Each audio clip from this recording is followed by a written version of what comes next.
Hey, what's going on, Flash Mob? It's your boy Flash. And I thought to myself, I never really showed y'all my desk setup.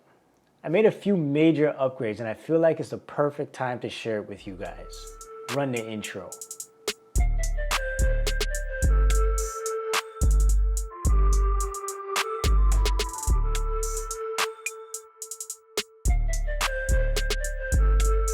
So guys, if it's your first time here, thanks for visiting my channel. It's all about helping you turn your passion into a paycheck and take you along my filmmaking journey. If that's the kind of thing that you're into, make sure you go ahead and hit that subscribe button and turn on notifications so you don't miss any future videos. I'm going to talk about each item on my desk and leave a link to where you can find it as well. Now let's get into this video.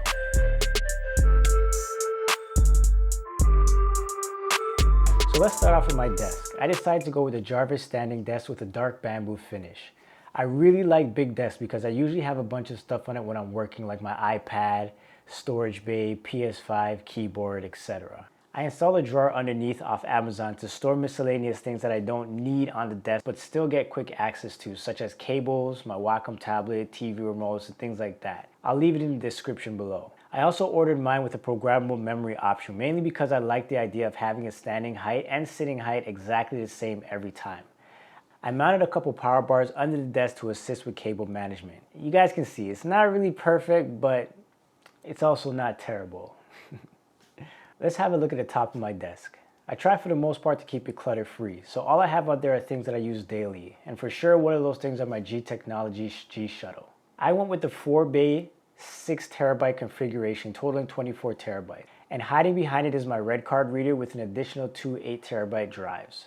In my world, you really can literally not have enough storage at any one time. I went with this drive because it is fairly portable, only requiring 2 cables for power and connectivity, and its data speeds make it ideal to work off of. I try to keep my onboard computer memory as free as possible to make sure it stays nice and fast.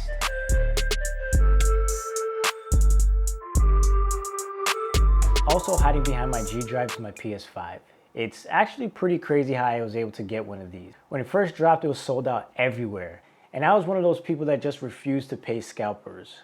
Weeks went by and I felt my stuff starting to get weak. Like maybe I should just drop the 1200 and get one. But out of nowhere, B&H called me and they said, hey, Jamal, guess what? We have PS5s in stock.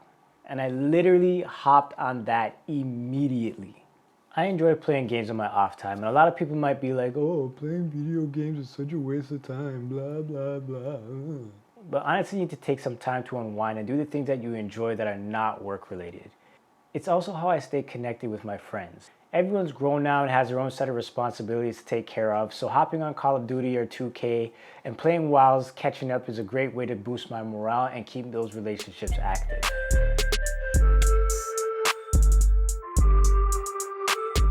So I went searching for this exact sound system, but it was really old, so I don't think they sell it anymore.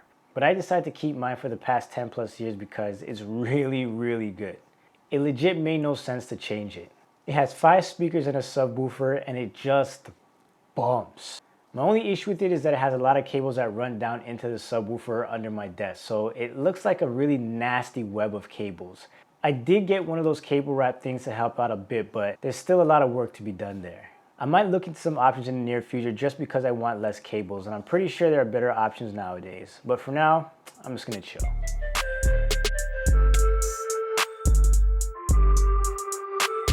So this is one of those things that you really don't need, but if you have it, it's actually pretty convenient. To simplify it, it's a multi-use desktop accessory that can tell you the time, weather, date.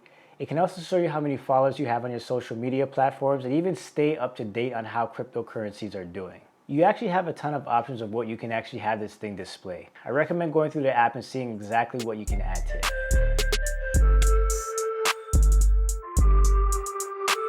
Now, I don't really know all the magic behind salt lamps, but from what I'm told, it's a good way to normalize your body when you're around a lot of electronics. Yeah, I don't know.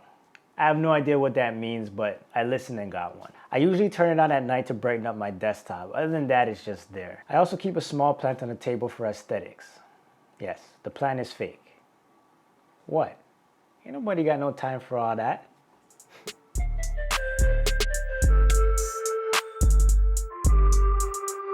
So Guys, I used to have a pretty old office chair, probably from Staples or something like that. It was pretty good for what I needed it for, but it wasn't the most comfortable or really customizable. I was in dire need of an upgrade. I'm 6'2" and about 185 pounds, and finding a chair to fit my frame is not easy. I ended up going with the autonomous ERGO 2, and whoa.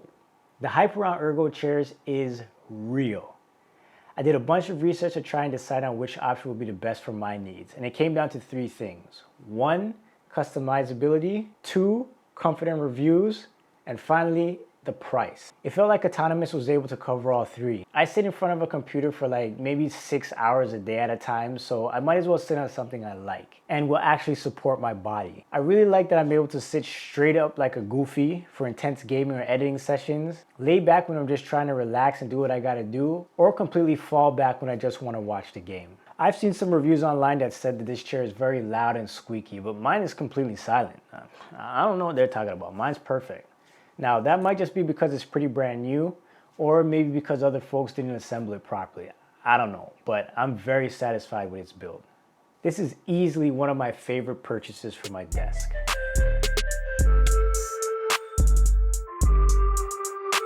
So let's talk about my peripherals.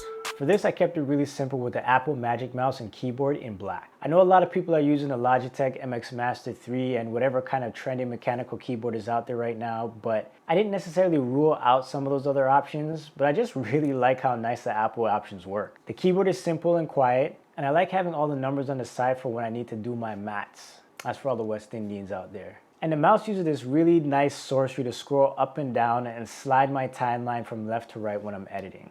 The only thing that I really don't like about them is that it uses the Apple chargers instead of USB Type-C. And on the mouse, the charging input is on the bottom. So you literally can't charge it and use it at the same time.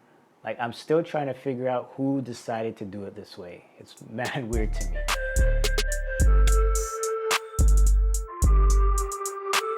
Every editor needs a pair of headphones to hear exactly how things sound to the rest of the world. I went with the noise canceling BOSE 700s because sometimes you really just want to get in your own zone and ignore the outside world, and these do a really good job. They're really comfortable and they sound great. Probably my favorite thing is that it uses Bluetooth.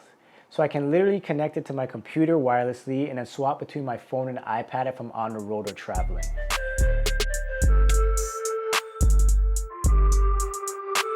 Let's talk about obviously one of the things that stick out the most, which is my 49-inch ultra-wide curved display by LG.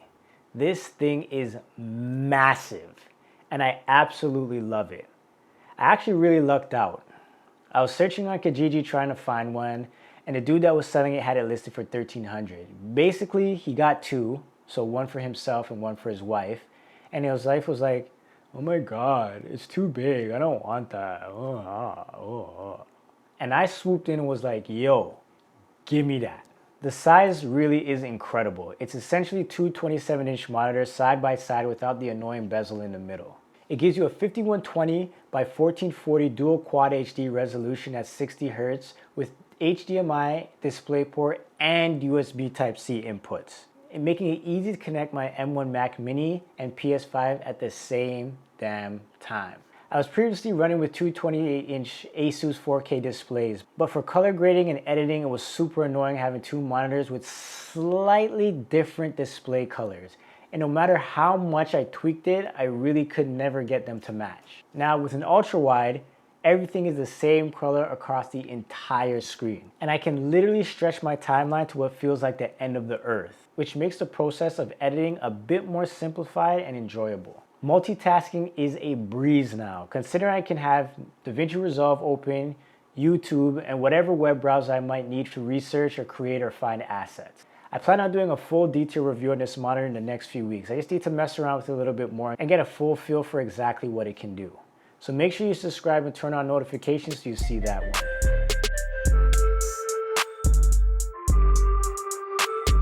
So now powering the whole thing is my M1 Mac Mini and CalDigit dock.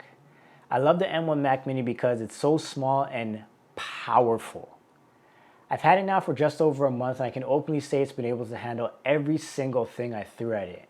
And I throw stuff. The CalDigit dock helps to expand the inputs that the M1 lacks and makes this a complete system.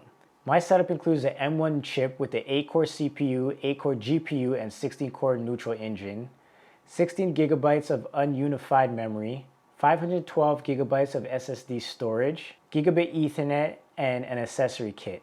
Now for my experience, editing 4K to 8K footage has been an absolute breeze, and everyday uses such as watching YouTube or web browsing has been mad smooth. Anyone thinking about upgrading to the M1 chip, my recommendation is yes. Matter of fact, go add it to your cart right now and put your old computer up for sale on Kijiji. Okay guys, don't do that, I'm wilding a bit. But for real, if you're thinking about upgrading, make sure you get a computer with the M1 chip and just thank me later. And if you're a PC guy, I mean, hey, I guess that's cool too. I don't think this is going to be my final setup. I know for sure I want one of those Grove-made desk shelves. So hey, Grove-made, if you hear this, let's talk. And I could probably use a bit more lighting on the desk overall. I'll more than likely be adding a monitor arm, and one day I'll revisit this cable management thing. But for now, I'm really happy on how this entire thing is coming along. I can get my work done and enjoy the process at the same time. Like I said before, I will be linking as many of the products as I can in the description below if you want to get it too. And I plan on making a more detailed video for my monitor. So subscribe if you haven't done so already, and go absolutely ham on that like button for me. Until the next video guys, remember to look, learn, and share. Take it easy guys.